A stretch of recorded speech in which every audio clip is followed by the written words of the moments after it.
Assalamu alaikum and welcome to the Real Estate Show with Mohammed Khan on TVOneUSA. This is our second episode. You must have watched our first episode last Monday.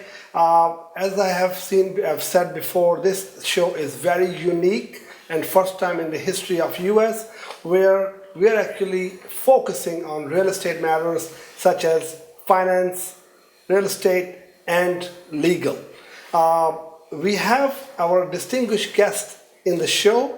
On my left we have Nehal, and in the middle we have Priya Suri. Hello. And we have Mr. Vineet from real estate. We have our number on the screen. Please do give us a call. It's 1-855 TvOneUSA.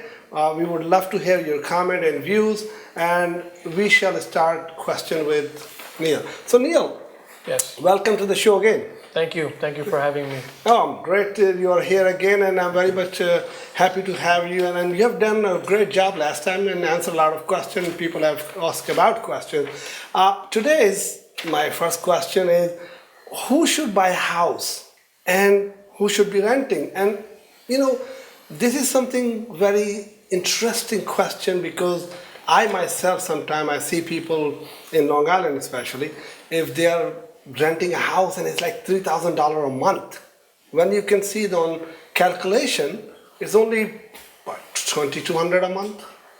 So you can buy a house. So why? People are not sometimes committed to purchasing a home. It does take some equity, some down payment. Also, people have short-term plans. Sometimes maybe a student is going to a college, Right. The thumb rule is that if you are looking to stay in a house for 10 to 15 years, then that would be something that's worth investing in. Sometimes the management of the property, right? If you buy a home, then you have to manage the property. If something breaks, you have to fix it. Whereas if you're renting it, you know, you can just call the landlord and have him fix it. So there are some, you know, and also sometimes you're not very confirmed with your area that you're looking to buy. Yeah. Hicksville or other areas that you're looking into, you're not sure that you want to commit to it. So you can, actually a lot of people, what they do is they rent it, and then if they like the area, they like the neighborhood, then they end up buying in that area. So there, it's possible, yes. Wow, Priya, I mean, same question. I always wonder why. I mean, when I purchased my first house, and I'm like, oh my God, I've been losing all this money and nothing coming back to me, you know? So what do you say? That's very true actually. What's happening is that people are not aware that they're able to afford this mortgage in the right way. They feel that, okay, the documentation is not there, the income is, they're lacking of income, where actually they are paying that kind of money. It's just that they need to be educated. Right. They need to be taught that, okay, this is how you can do your documentation, how you can get finance, this is the area you're looking for, this is your requirement. If they give us an idea, if you see a lot of people here are paying in Long Island, it's $3,200 minimum. Correct. You know, Yeah, that's I what agree. people are collecting. Agree. So you can calculate that an average salary can easily afford that kind of. So when you say average salary, what do you mean by that? What's an average salary? I think right now, average salaries normally start by 50 to 60,000. All the students, the first time, that's normal right now. I mean, some children who have taken some special courses or done like medical or other things, they are able to make a little higher salary. But for a regular student who takes up a job, the normal salary starts from like 55, 60.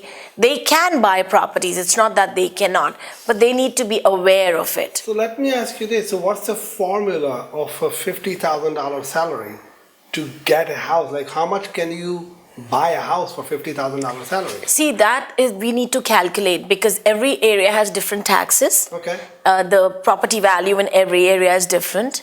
If you're going for a co-op, there is maintenance. If you're going for a Long Island property, there are minimum taxes between 8 and 11. If you're taking a property in Queens, the taxes are about 4 to 5 right now. and so is the values. So what I normally tell students when they come to me and they want to be qualified, I tell them, okay, when you get your salary, you should have two accounts. The salary, the main salary, you should divide it into two, 75% and 25%. Okay. So if you save that 25%, you'll get some down payment out of it after a few months. Correct. And then you'll get a better idea of how much you can afford. So I think people can do it. It's just a matter of guiding them, educating them, and I think accountants also should play a bigger role. Yeah. They should tell them that, okay, don't hide taxes, show your income. That's very High important. taxes is the problem, isn't Yeah. it? But that people don't understand. They don't understand. They'll not. Hiding it, you don't buy the house. That's true. They'll never be able to do something. I think nothing has to be done illegal. That's got to be legal. That's if you correct. want to buy a house, you want to live large. I mean, if pay the taxes. you live in this country, you you should gotta do enjoy the right thing. everything. You should be able to grow more, and to grow more, you need to show everything. Very That's good, what very my good. thing Thank you, would Priya. be. No problem. Vineet ji, I mean, you have got extensive real estate background, and I have a real estate background myself. So I understand these two things. Right. But now you're a real estate guy, and you know how much is the rent, what's on the a buying option, where to buy, how to buy. What would you tell on? I mean, in regard to this? It's primarily this, like that. If you meet a good mortgage broker, Okay. and they approach them, they can guide them exactly how much money they require for to buy a house, like how much Okay. commitment there is. Okay. Down payment is one part, and then the closing cost is one part. Those are initial expenses, one-time expenses. Okay. After that, you like every monthly what you pay is similar to what they're paying in the rent. So my feeling is some people are scared to go for that much commitment. That's the problem. 30 years every month paying that much. Some people have their fear, and what Neil alluded to, like that they don't want to risk it like upfront and feel out how they want to be, which area they want to live in, and what all that can happen. So would you suggest people to stay on the rent or to buy the house? Depending again, I'll tell them to meet like a mortgage broker and get their financial strength in order. Okay. And see how much money they have, how much they can afford, what the expenses are, and what upcoming expenses they might have in the future. Because buying a house is not just buying a house, not just paying mortgage. You have to pay the maintenance, you have to pay all the upkeep of the house. From time to time, you have to do some big repairs also. Like for roof, you have to $15,000, $20,000 roof repairs, even the heating unit sometimes. Yeah. So they're all expenses which can come down the road. So they have to be aware of that as well. It's not like this, like you just buy the house and move in and then just keep paying. So Viewers, you're listening to us, and then obviously there are a lot of things which has been mentioned, and then idea of this show is all about to teach you and tell you that what is out there and how can you actually buy a house and what can be involved in buying the house. So I'm going to ask Nehal a question is, what is involved in closing costs? Like, a lot of people are scared of closing costs, right? And you are a legal guy, you know what would be legal fees, and then I'll ask Priya the same question, and then Vineet, what would you say? The closing cost is basically anything above the purchase of the home. It's basically title insurance, property taxes, some of the reimbursement, mortgage taxes, title insurance, lawyers' fees, bank attorneys' fees, interest. Oh my God, you're scaring me. What is it about? So basically, How many fees is? those are additional fees. Everything is basically the government has required the banks to do a full disclosure of additional fees that the buyer or the homeowner will be paying in order to purchase the home. So they have to fully disclose nowadays.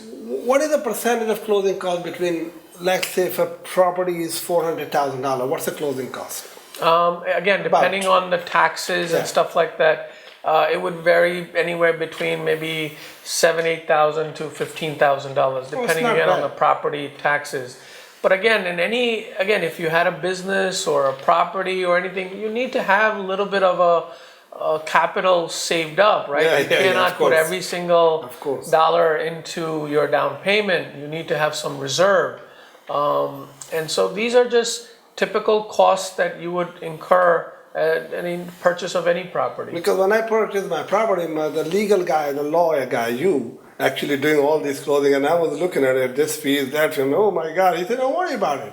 It's all going to be Well, I did taken it. care of. I did a commercial closing today and there was a $75 FedEx fee. So I said, well, are you FedExing any documents? And we were able to waive that or take that out. So you have to look at the cost of little, even, every dollar counts towards your payment on the mortgage, Because you do the commercial and residential as well as business and all those leasing and licensing and everything. Yes, strip malls, hotel, motels, any commercial property. Wow. Gas station properties, so, mixed-use properties. So commercial as well as residential. Guys, this is the guy. You need him. He does everything, Neil. Let me go back to Priya now. Priya, so same question. I mean, in closing costs and financially, you are involved in this thing, and you guys are all interrelated, obviously. Right. He's the guy selling, you're the person who's doing financing, he's the legal guy. So without three of you, I cannot buy the house. That's true. Right? So we're waiting for you to buy a second property through us now. Oh, okay. So tell me. See, the closing cost consists of all that what Neil said. And I would say that it's basically regularized by the government. It's not something we create. Oh, that's what I want to put through. People think that we are creating these things. There are searches to be done. Sorry to interrupt you. I used to think that, to be honest with you. Yeah, I know that. That's why I'm emphasizing on it. What happens is that it's basically regularized by government. They have a chart. Okay. They tell us, okay, the title insurance for so much money property will be so much. Okay. That's how we go about it. It's a preset. It's a preset. It's not something what we create. Okay. And then, all the searches, if somebody is buying a property, they want to be sure that there are no liens on the property. Okay. There's nothing wrong with the property. There's no violation on the property. So basically, all these things together create the closing cost. Okay. Plus, there are few bank fees, underwriting fees, credit report, appraisal fees. All these fees are important. The bank attorney.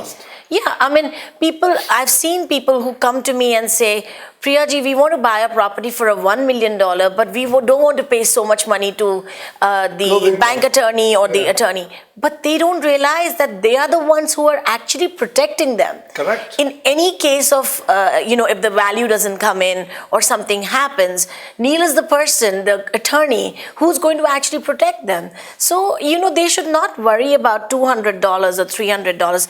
They should be concerned that, okay, let me do it nicely. Let me look at the closing cost properly. If there's any questions, we are always available. Very good. Thank you, Priya.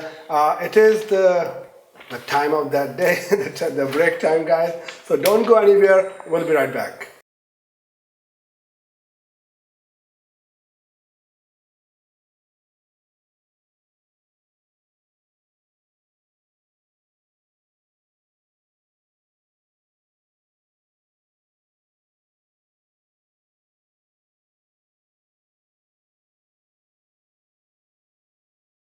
Welcome back Vineet ji. इससे पहले हम show में बात कर रहे थे real estate के बारे में, और आप रियल एस्टेट के बहुत ही मंझे हुए खिलाड़ी कहूँगा मैं कि हैं, तो क्या मुझे बताएंगे आपके ऐसी क्या मिस्टेक्स होती हैं प्रॉपर्टी में जो लोग फर्स्ट टाइम बायर्स में करते हैं, वो क्या होती हैं?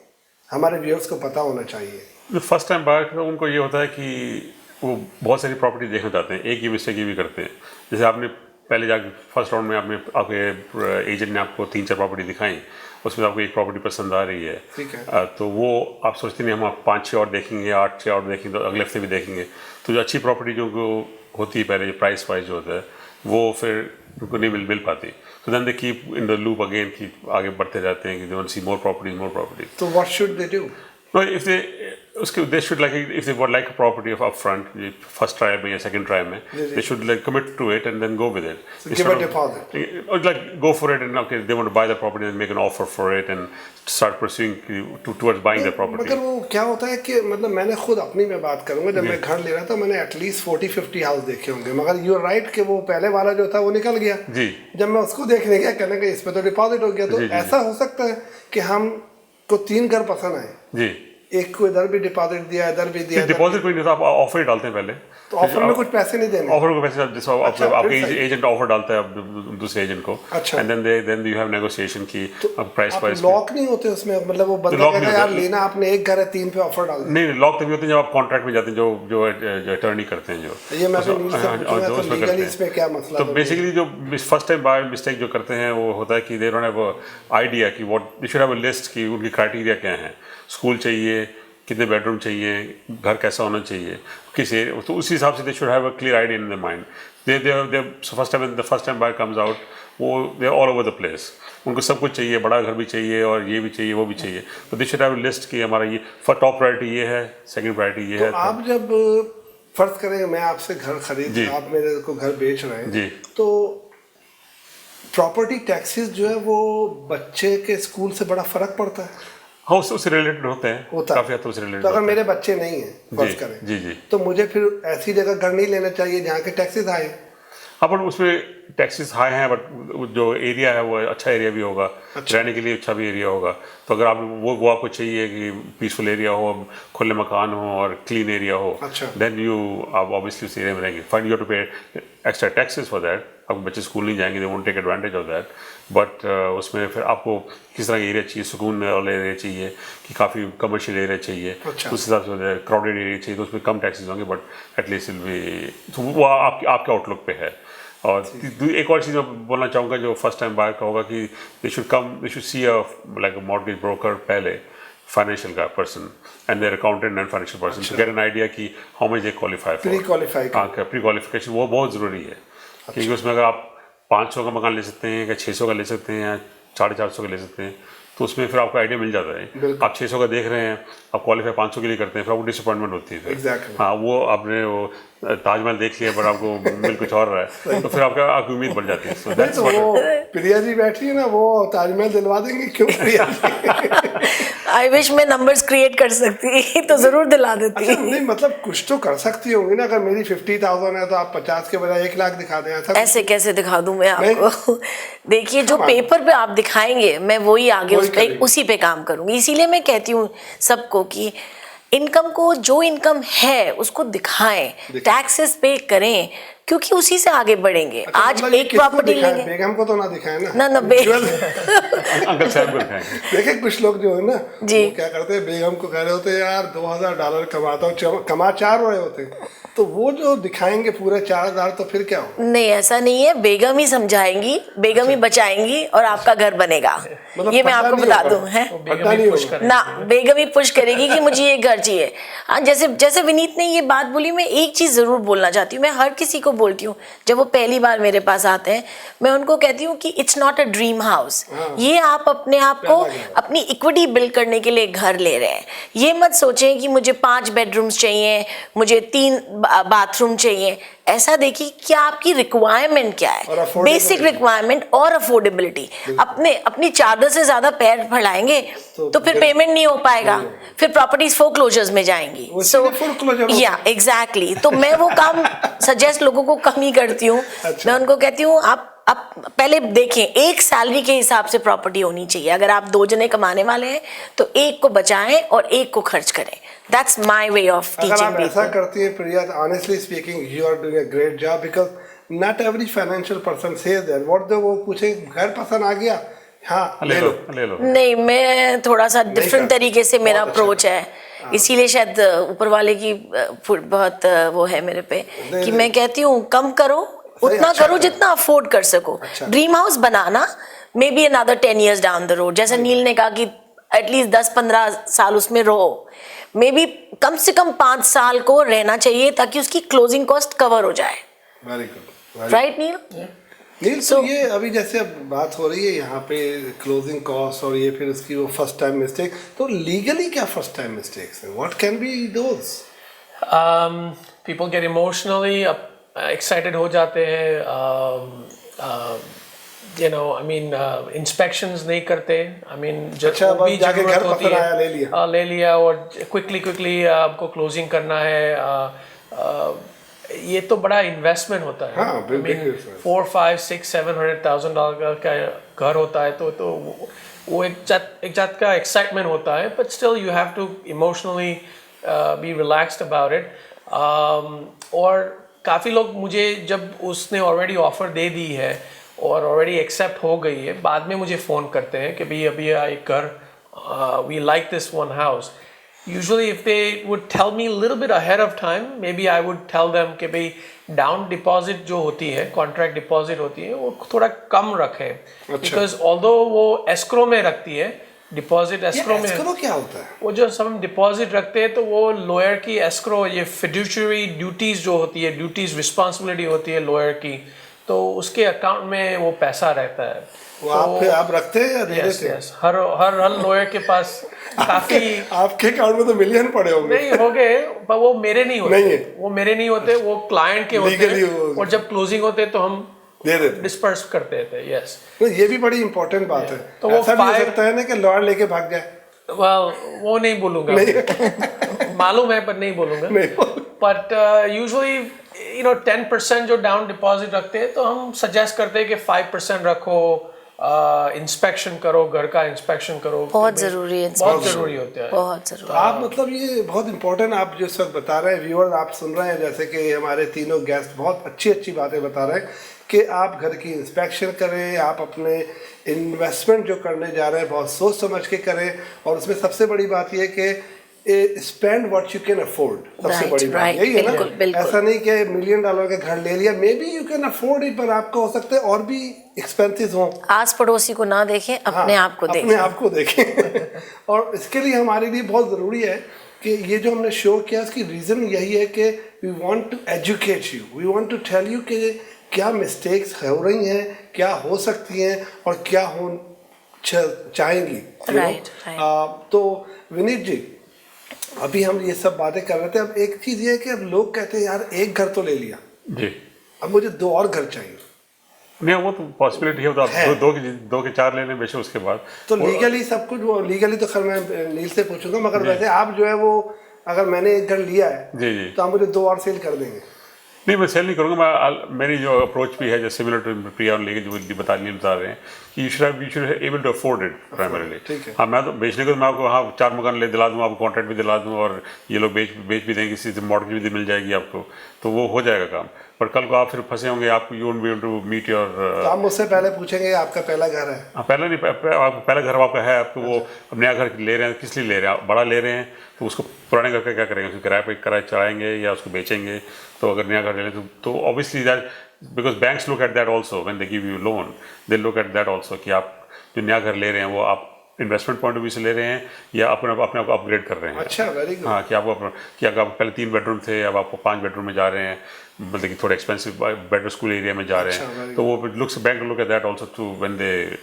तो आपकी तो मतलब डीलें शीलें भी चल रही होंगी, कुछ हमारे व्यूअर को बताएं ना क्या चल रहा है. कोई है ऐसी डील कि मैं भी कुछ ले लूँ? नहीं, एक दो प्रॉपर्टीज़ हैं जो में like which are in residential area में भी है. अच्छा. पर वो कमर्शियल जोनिंग भी आती है उसमें. सो कैन उसको कन्वर्ट कर सकते हैं from residential to commercial with few. बताइए ना कहाँ पर है वो डील? ये प्रॉपर्टी है पोर्ट वाशिंगटन में है. पोर्ट वाशिंगटन में क्या है वो? It's like right now it's like a single family house है, but it can be converted into like an office building for doctor's office or attorney office. Convert क्या इस वक्त उसकी वैल्यू क्या है, कितने? At the moment उसकी value है 599 की है. 599 की वैल्यू है. और बिग कितने का रहा? नहीं, 599 की डिस्प्ले पे. हाँ, उसमें कुछ काम वाम है करने का? माइनर काम है, इतना काम नहीं है उसमें. तो is ready to move in condition. तो वो कमर्शियल रेजिडेंशियल है या सिर्फ रेजिडेंशियल? अभी ऐसे is permitted as residential property, but you can go to the town and get the permit for, क्योंकि जोनिंग उसकी कमर्शियल जोनिंग में है. तो जो जिस एरिया में फॉल करता है वहाँ पे आप रेजिडेंशियल भी रह सकते हैं और कमर्शियल बना सकते हैं. डॉक्टर्स ऑफिस हो गया या अटर्नी ऑफिस हो गया या कोई स्टोरेज कर. तो उस पर क्या कितने रोकड़ा कितना बनेगा वो बताएं ना. नहीं, रोकड़ा तो उस एरिया की प्रॉपर्टी वैसे values can go up to से 650 से 700 तक जा सकती है. अच्छा. हाँ जी.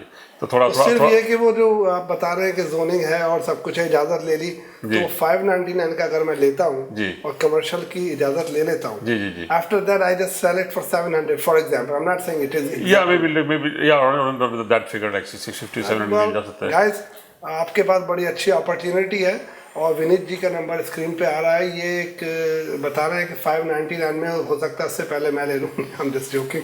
तो जिसके पास है वो विनीत जी के नंबर है, उनको कॉल करें and it's a great opportunity that you can convert a residential to a commercial and make yourself I don't know $100,000 और more. The number is on the screen anyway.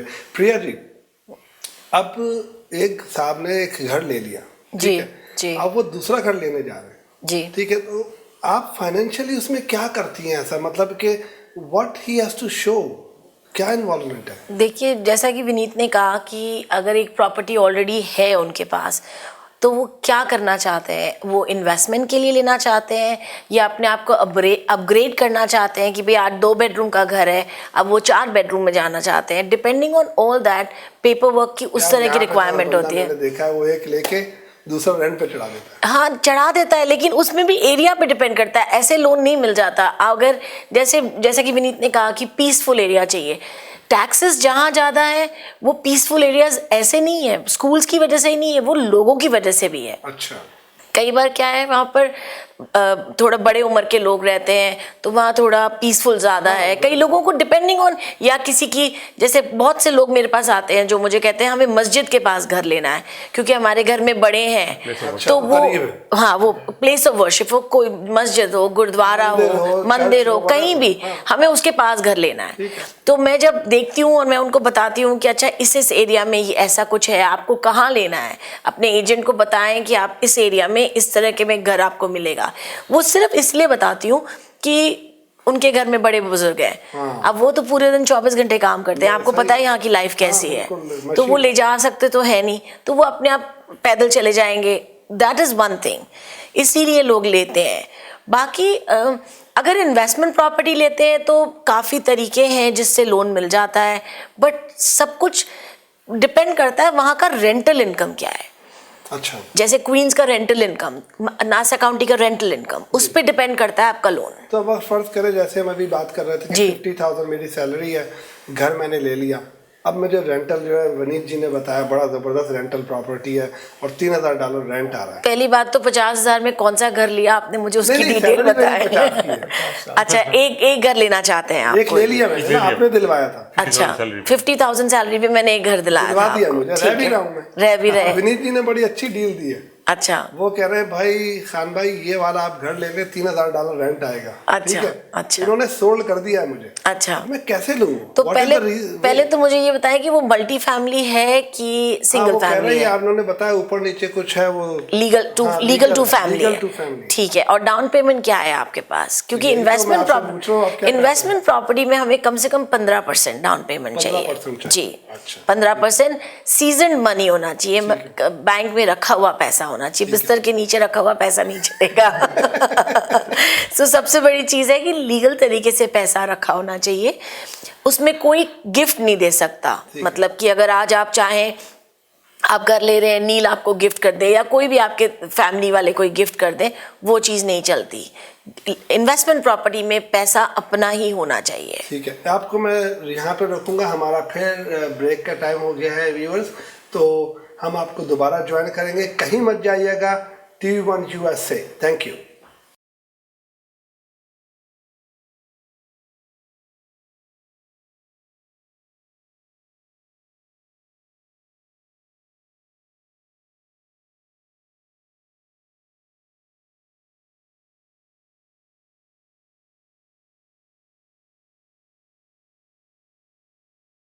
Welcome back again.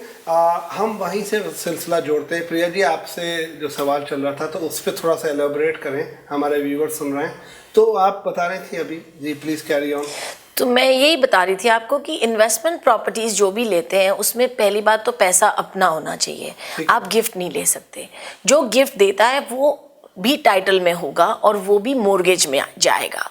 तो वो चीज़ बिल्कुल ठीक नहीं है, क्योंकि property आपकी है, आप क्यों किसी और को वो करेंगे. या तो 2 भाई मिलके ले रहे हैं या बहन भाई मिलके ले रहे हैं, वो बात अलग है. ठीक है.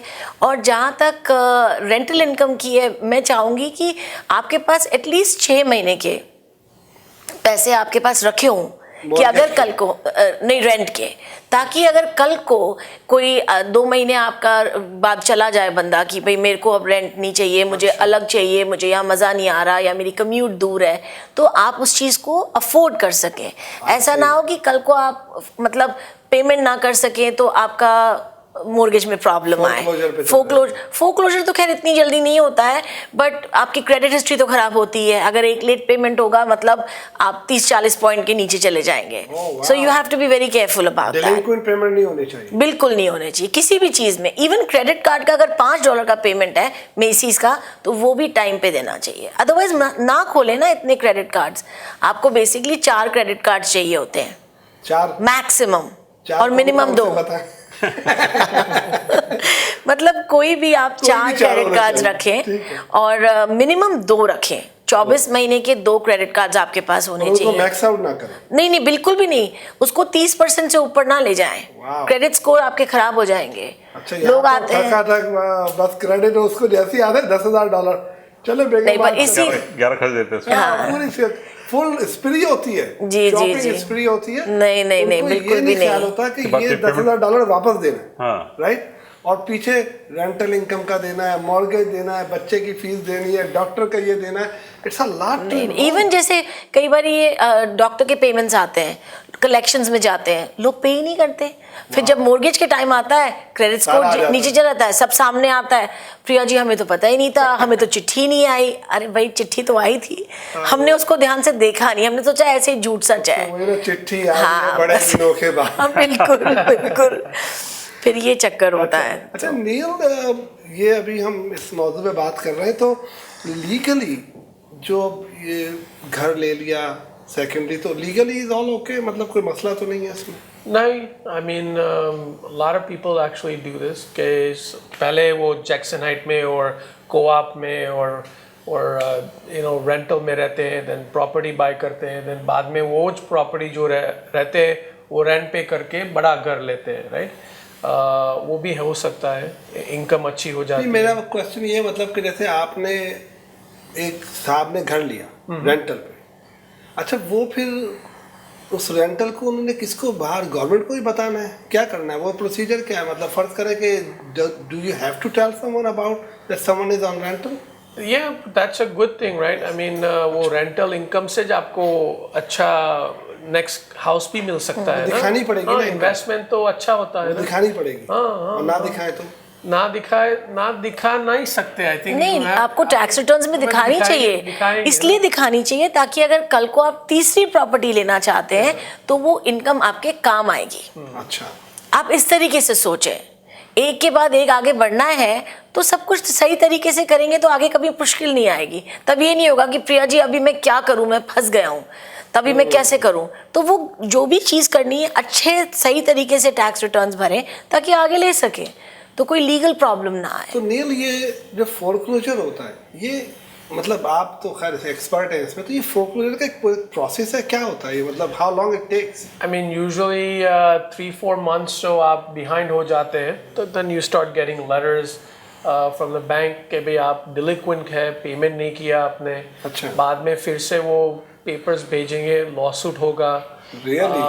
और actually just they're just trying to collect their money, right? और पैसे नहीं निकाल सकते आपके पास, so obviously they're going to try to get the property be sold. So जो प्रॉपर्टी जो होती है वो बेसिकली ऑक्शन में डाल देते हैं और उसको फोरक्लोजर करते हैं, मीनिंग के उनको ऐसे वो ऑक्शन में निकाल दे तो जो उसका लोन, बैंक का लोन वापस पे कर सकते हैं ना। My question is, this foreclosure, Yes. right? What are the consequences for people? Because I know it's a process, and there is a word that I know is called modification. So would you tell our viewers that how to avoid foreclosure and why they would go to modification and what can be done? Well, obviously their financial situation will change हो गई है. That's why sometimes they need to, their payment, they cannot make the payments, their monthly payments. Okay. Sometimes they're forced into a foreclosure because उसकी जो property की value होती है वो गिर गई है अभी. Oh. So sometimes जो payment करते हैं आप, right, the payments that you're making is not worth making payments on a house. Okay. Because the house has now depreciated in value when the market kind of goes So down. what do we do? Well, in that case, you can always stop making payments on the house and then try to remodify or ask for modification with the bank. Sometimes they will decrease the interest rate if the interest rate is too high. Otherwise, they will restructure the loan. So But there is another modification. I've seen that when property value was high and the property owner has delinquent in the payment, right? So in that way, if the property is 500,000 and property value is 700,000, so फिर भी modification में जा रहा है ना वो. तो what will happen? वो बैंक उसको it will sell at the less price and the owner loses his वो उसके डिपॉजिट वगैरह जितना भी सब चला जाएगा ना? नहीं, ये जो क्वेश्चन आप पूछ रहे हैं बेसिकली वो क्वेश्चन ये है कि उसका जवाब ये है कि लोग ऐसे पोर्ट्रे करते हैं कि वो अफोर्ड नहीं कर सकते. कि हम मतलब आज अगर हम 3% मार्केट में है और because of their credit score वो 6% दे रहे हैं तो वो कोशिश करते हैं कि हमें 3% पे ले आया जाए. अच्छा. वो ये गलत तरीके से मॉडिफाई करने की कोशिश करते हैं और उसमें वो फंस जाते हैं. उसमें प्रॉपर्टीज फोरक्लोजर में चली जाती हैं. They don't realise that. उनको गाइडेंस सही नहीं मिलती कि ये बात मत करो. लोग उनको ये बोलते हैं आप हमें इतना पैसे दो हम आपका कर देंगे. ऐसा कुछ कहीं नहीं होता है. So how they stop this? Because obviously viewers, you're listening. This is very important, and I tell you, lot of people are getting into this thing. Lot of people, I know that. Again मैं यही बात बोलूंगी, अपनी चादर से ज्यादा घर ना लें. जितना अफोर्ड कर सकते हैं उतना ही लें. धीरे धीरे वैल्यू बढ़ेगी. धीरे धीरे आप और बड़ा घर ले पाएंगे अपने इनकम के हिसाब से. राइट नील? क्योंकि एक बार प्रॉपर्टी फोरक्लोजर में चलेगी तो जो आपने डाला था उसमें तो जो आपकी बेसिक इन्वेस्टमेंट थी वो भी कुछ नहीं बचता. Wow. So you actually lose everything. You lose everything and you know morally भी आप डाउन हो जाते हो. Morally down हो जाते हैं फिर आपको दोबारा हाउस नहीं मिलेगा. बिल्कुल. तो वापस स्क्वायर वो तो फिर रेंटल पे आ गए. उसमें कुछ साल लगते हैं वापस आपका क्रेडिट बिल्ड होगा. कुछ गाइडलाइंस हैं बैंक्स की. We have to go by that. But I'll give you an example कि sometimes investment properties होती हैं तो sometimes people want to borrow as much they want to, right? Okay. So this way आप investment property में 5%, 10% जितना ज़्यादा loan मिल सके. Okay. So ऐसे भी हो सकते हैं कि ज़्यादा लोन मिल के में भी आप investment कर सके. But sometimes the situation goes bad where that rental that was you were collecting is not there. So a lot of things do happen. You know? Yes. So you have to be careful with that.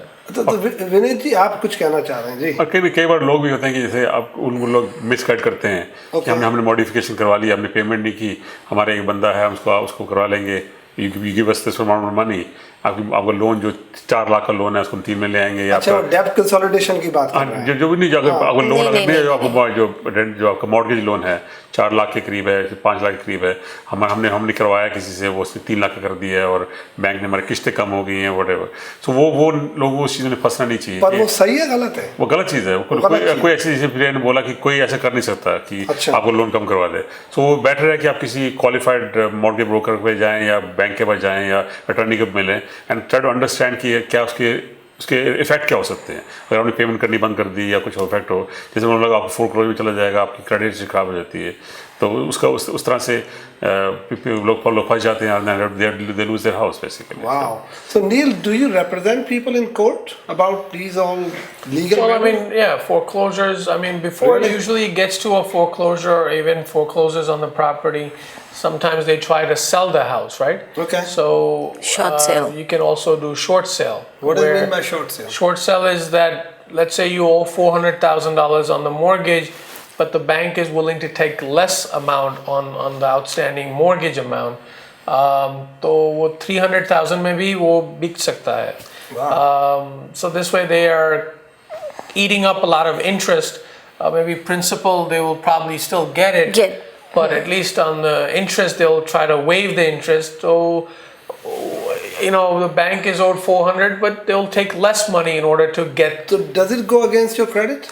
I think it does. It does. It goes against your credit, and more than that, generally जो short cell करना इतना आसान नहीं है कि आज हमने मतलब लोग सोचते हैं जी शॉर्ट सेल कर देंगे तो हम बच जाएंगे. ऐसा कुछ नहीं है. There is a process. Everything is legal. I mean, there is a way of doing everything. तभी शुरू से ही तरीके से करें. You know, I have a case. Even the bank actually does an appraisal on it, because if the property is they're trying to do a short sale at a very less price, the bank will also come back and says no, we don't allow you to दोस्त। pay this अच्छा short वो sale. उनका appraisal जाके जी, Appraisal, बिल्कुल। yes, because उनका काफी appraisal game होता है। सभी लोग बहुत कुछ। they try to play a game and पर it नहीं doesn't गेम work नहीं out. करना चाहिए। आई थिंक आपके साथ अच्छा काम है कि दे डोंट रियलाइज दैट कि उनका क्रेडिट तो खराब हो गया, अब आगे के लिए तो उनका कुछ सालों तक कुछ नहीं हो सकता। Wow, how long? It depends on किस तरह की सिचुएशन में वो गए हैं। Minimum 3 to 4 years। Guys, you don't want to do that, right? 3 to 4 years के लिए क्यों मसला करें, राइट? ये तो आप बहुत अच्छा बता रही हैं प्रिया। आप अभी कोई केस बताने जा रहे हैं? हाँ, हमारे एक क्लाइंट हैं, उनके साथ ऐसा हुआ, उनके नेबर थे, उनकी अपनी प्रॉपर्टी थी, रहते थे दोनों, वो भी आस पड़ोस में, और उन्होंने उनको बोला कि हमारा मॉर्गेज जो है मॉडिफाई करके हमारे एक बंदे ने कर्म किया है, आप उनको पैसे दो। अच्छा। उन्होंने कोई 4 साल तक उनसे पैसे खाए, कभी 2,000 कभी 3,000 हर महीने पैसे खाए, and ultimately they lost their house. Wow. तो अब वो मतलब इतने दुखी थे जब वो हमारे पास आए थे। प्रॉपर्टी तो चली गई, फोरक्लोजर में गई, पैसा उनके पास बचा नहीं, क्योंकि वो उनको खिलाते रहे, मॉर्गेज की जगह उनको देते रहे। That's bad. और बेचारे ओल्ड कपल था, बड़ी मुश्किल से उनको उनके बेटे के थ्रू हमने घर लेके दिया है, बट फिर भी मतलब people should not do that and people should not believe that. लोगों को मानना नहीं चाहिए, कोई कुछ नहीं कर सकता। No. अगर कोई प्रॉब्लम है, लीगल एडवाइस लें, अटर्नी के पास जाएं कि हमें ये प्रॉब्लम है, आप हमें एडवाइस दो कि हमें क्या करना चाहिए। क्योंकि प्रॉपर्टीज फिर क्या होता है, प्रॉपर्टीज पूरी टूटी हुई होती है अंदर से। फोरक्लोजर की प्रॉपर्टी जितनी भी होती है, हाँ वो तो बिल्कुल तोड़ ताड़ के जाते हैं पूरा, क्योंकि उनको भी फ्रस्ट्रेशन होती है। नहीं। देखे viewers, this is really a very interesting show, and I myself learning a lot, and I'm sure you're learning a lot. We have today Nehal, who's a great lawyer itself, and then Priya, who's from Pan Am Mortgage, and then she's a very, very, very good advisor as far as financial concern. And then we have Mr. Vineet today, and we have done a great show today, and we have learned a lot. You have the number on the screen. Please keep calling, ask questions, give us your views and comments, and we are here. This show is gonna be ongoing every single time. We will come back to you again on our next and third episode. Until then, Allah Hafiz.